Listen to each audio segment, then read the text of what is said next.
bonjour à tous. Au nom du réseau Cohérence, je vous souhaite la bienvenue pour cette session de notre agenda des transitions sur le thème de la santé environnementale. Notre santé est liée à l'environnement dans lequel nous évoluons au quotidien et avec lequel nous interagissons de manière individuelle et collective.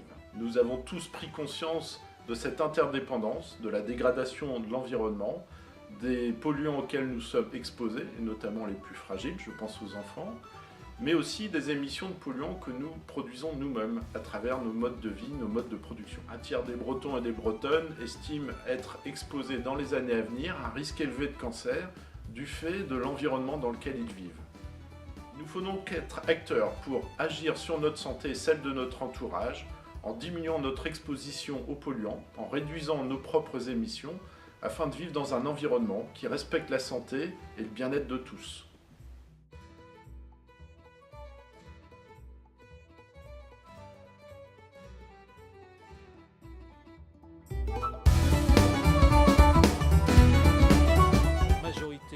De nos maladies, donc pratiquement 95%, c'est pas la majorité, c'est presque la totalité, ont un lien, toute ou partie dans leur cause avec l'environnement. Toute ou partie des causes de nos maladies ont un rapport avec l'environnement, sauf exception, qui sont les très rares maladies génétiques héréditaires, sachant qu'il faut un petit peu préciser ce qu'on appelle environnement. Moi je le définis au sens large, c'est pour ça que ça couvre autant de très grands pourcentages des maladies.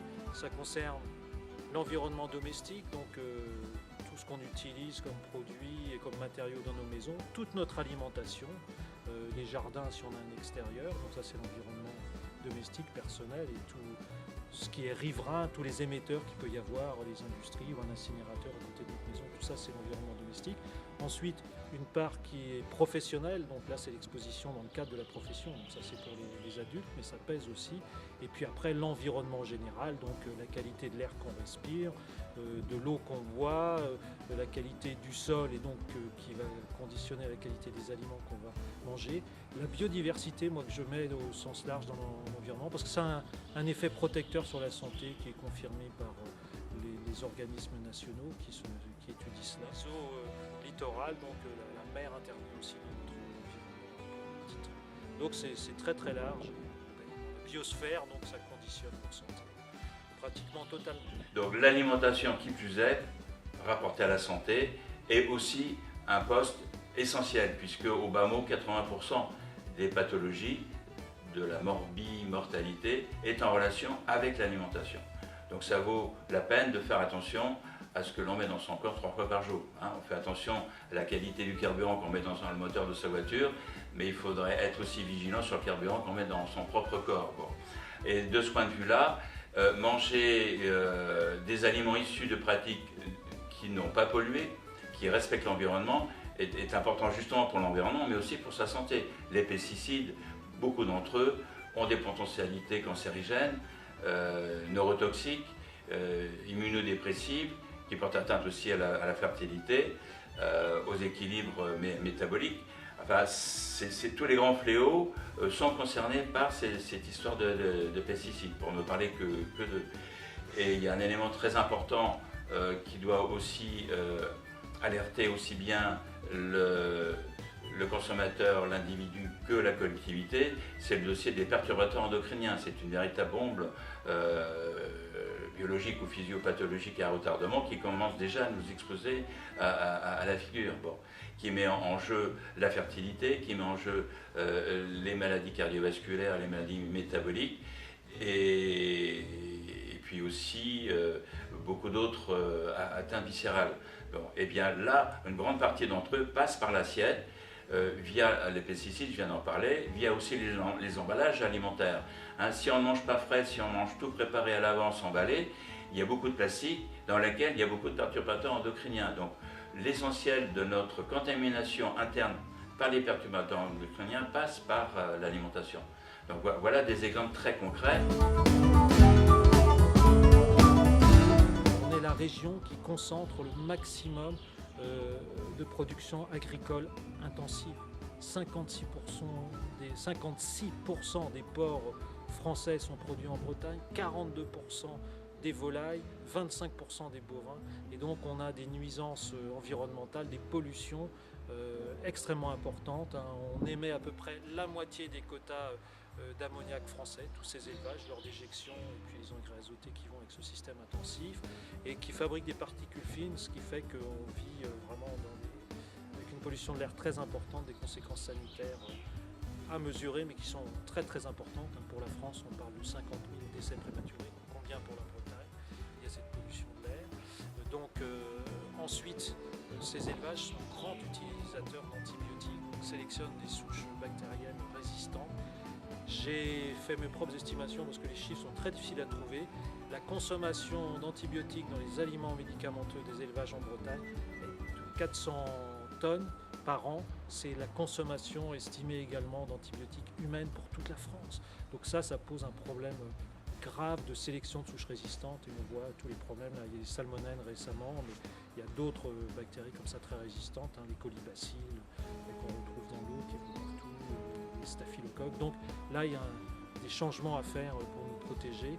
Et le troisième élément, donc on en parle beaucoup parce que nous, à Haut-et-Rivière, on le retrouve dans l'eau, c'est quand même la pollution généralisée aux pesticides qu'on a dans l'eau, qu'on a dans l'air, qu'on a dans le sol, dans les aliments, et avec des conséquences sanitaires très importantes. Ce qui est le mieux prouvé, c'est les maladies professionnelles. Donc là, c'est très très important. Sur les 166 000 Parkinsoniens français, 25 000 d'après les estimations, on parle des chiffres de France comme Parkinson, sont des personnes, donc soit des agriculteurs ou d'autres professions, qui ont utilisé des pesticides. Donc c'est absolument pas connu. La MSA n'a reconnu qu'une centaine de Parkinson professionnels.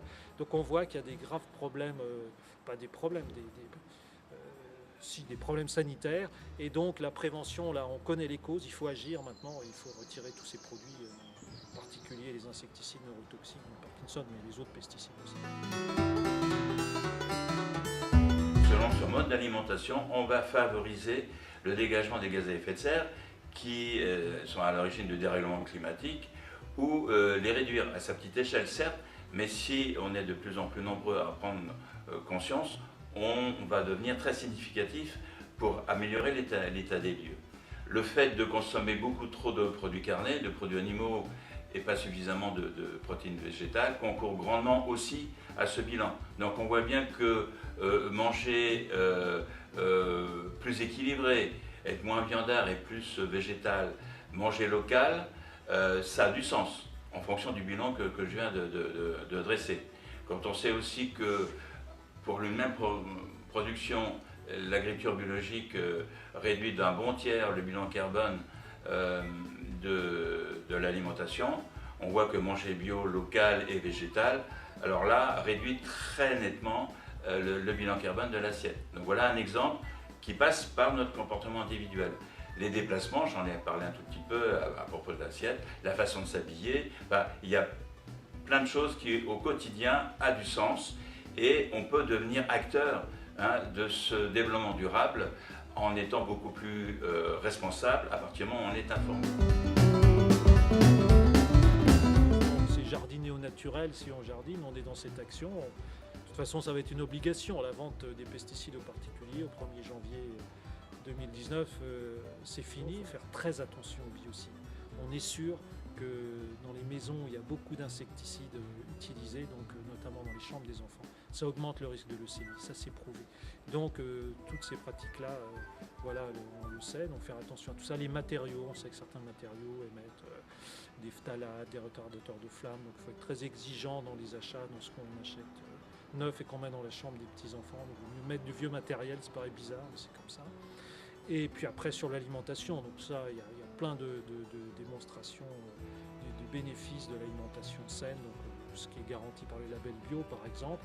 Donc consommer le maximum de ces produits-là et c'est pas toujours et pas beaucoup une question d'argent. Il faut aller dans les circuits courts, acheter localement, cuisiner soi-même et donc on ne dépense pas plus. Il faut réapprendre des choses, c'est un peu d'organisation mais ça c'est démontré qu'on peut le faire. Donc c'est vraiment un des leviers et par ces leviers-là, on va augmenter la demande, ça va inciter les agriculteurs à peut-être produire plus, ceux qui sont déjà convertis, installés, des jeunes à s'installer et c'est l'avenir. Le fait de manger beaucoup trop de produits animaux, beaucoup et trop carnés, ça amène à être à manger trop de graisses saturées. Et les excès de consommation de graisses saturées et de produits transformés avec la viande, par exemple la charcuterie, exposent davantage au cancer. C'est officiel, hein, ça a été dénoncé déjà depuis pas mal de temps. Vous rajoutez à cela le fait de manger beaucoup trop conditionné, beaucoup trop de produits dits ultra transformés, et là aussi on vient d'avoir une communication officielle qui dit que ça expose au cancer. Donc on voit que manger frais, manger entre guillemets vivant, des aliments issus de pratiques qui respectent les équilibres naturels, pour parler du bio, et réduire les excès de consommation animale pour remettre du végétal sous forme de céréales non raffinées ou des légumineuses, hein, qui sont vraiment des aliments extrêmement précieux, concourt beaucoup à faire de la prévention sanitaire par son alimentation. Et donc, tout en préservant l'environnement. Donc, on est gagnant sur tous les tableaux.